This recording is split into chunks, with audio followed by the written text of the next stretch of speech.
In April 2022, the decline of Netflix shocked Wall Street when subscribers dropped for the first time in 10 years.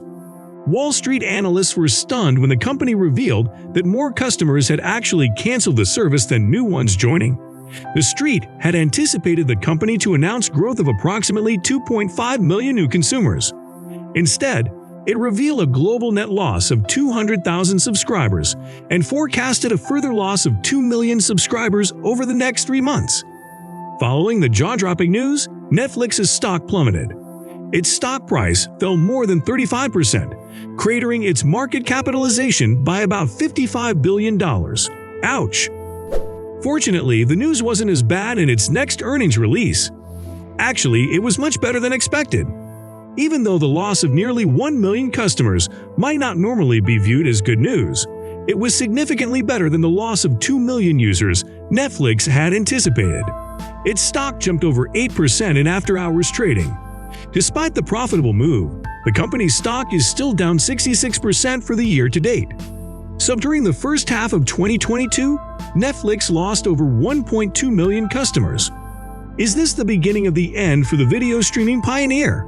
Today, let's find out why its 10-year subscriber growth streak ended and how the company plans to fight back. Why are Netflix subscribers leaving? The decline in Netflix's subscribers was definitely disappointing to its shareholders. It shouldn't have been unexpected given recent global events and the evolution of the streaming industry. Here are the 5 major reasons why this happened. Number 1. Netflix exited Russia. Following Russia's invasion of Ukraine, Netflix made the decision to cease operations in Russia. The corporation acknowledged losing almost 700,000 subscribers after closing its Russian operations. This is more than half of the total customers Netflix lost in the first half of 2022.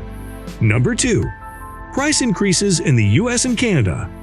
There has been a sharp increase in membership cancellations after Netflix increased rates on all of its domestic plans in January 2022. According to the company, 600,000 North American subscribers quit due to this price increase. This represents half of its total subscriber losses through June 2022. Number 3. The pandemic. The pandemic accelerated households' adoption of video streaming as they were compelled to spend more time at home. This front-loaded subscriber growth for Netflix. What could have been years of expansion, Netflix gained in just a few short months.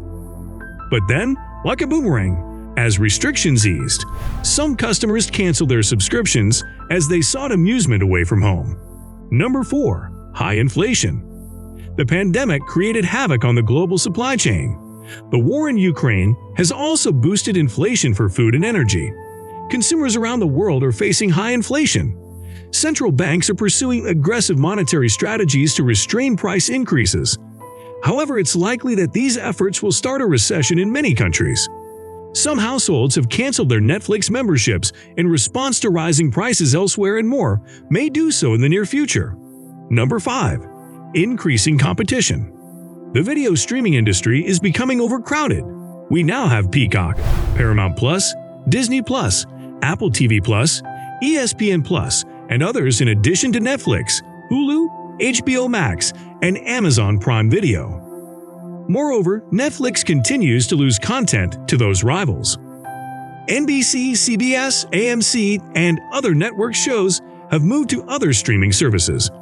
Media companies like HBO Max and Discovery have merged, introduced their own streaming services, and promoted their content through those platforms rather than distributing through Netflix. This has compelled Netflix to spend billions on original content production. Netflix keeps producing original content, but the quality varies amongst its shows. It appears the corporation is betting more on quantity than on quality in the hopes that some of the titles will become hits. In an effort to raise its environmental, social, and governance, or ESG for short, rating, which is important to big institutional shareholders such as BlackRock, Netflix released woke content. Another potential problem is the way Netflix releases its original new content. Most competitors are media companies and are savvy at launching new shows. Netflix, on the other hand, a Silicon Valley startup, dumps an entire season of a series at once so subscribers can binge watch them. Although this increases the viewing time initially and generates excitement when a series is launched, interest wanes over time. On the other hand, HBO is very adept at launching a new series by pacing the release of each episode so that it maintains enthusiasm over a series lifecycle. Now here's a bonus reason that Netflix is slowing down. It should be obvious but seems to be overlooked by many people. Number 6. Its North American market is maturing. The pandemic helped to accelerate adoption by many households during the lockdown.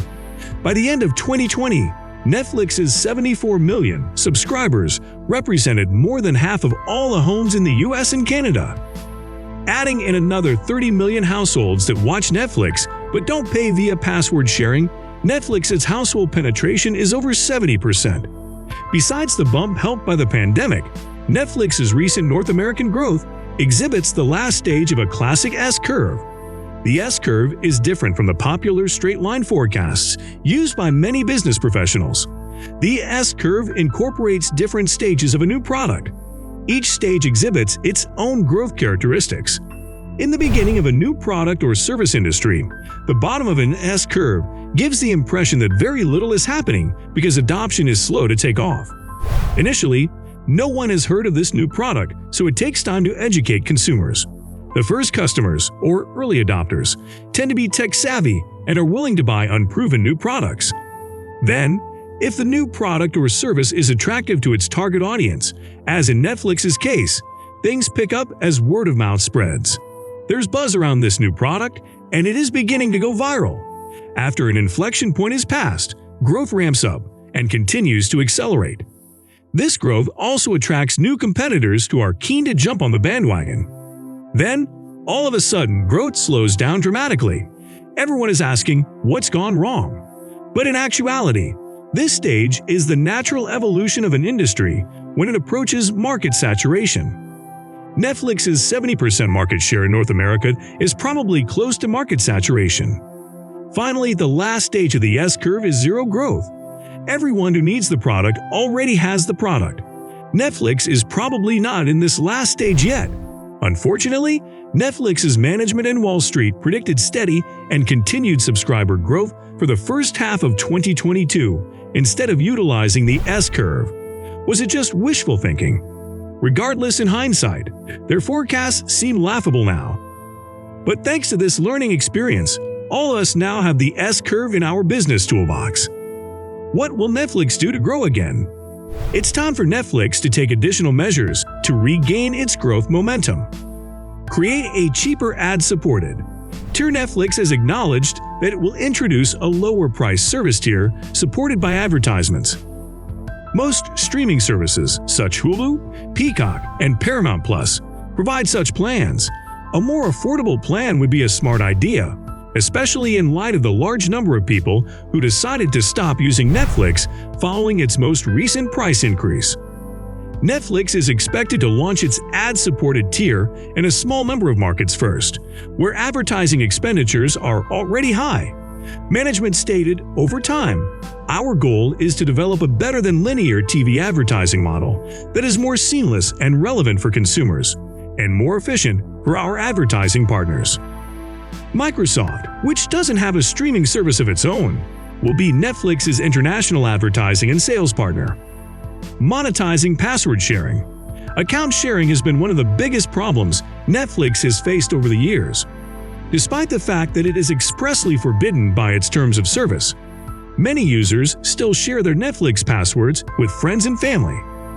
According to Netflix, 100 million homes globally utilize the service without actually paying for it, with 30 million of those in the United States and Canada.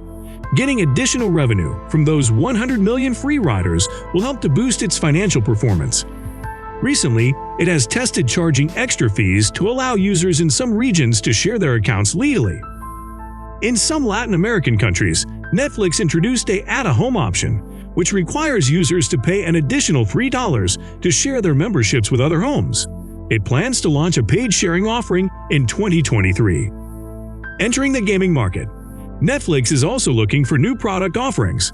Competitors like Amazon, Apple, and Disney have tried to incorporate sports news and light entertainment into their content offerings. According to a 2018 rumor, Netflix was considering developing news programming, but now the company appears to have taken a different path and launched a free gaming service for its customers. Last summer, it announced plans to investigate the video gaming sector. It has recently hired a number of executives to high-profile positions in its gaming division.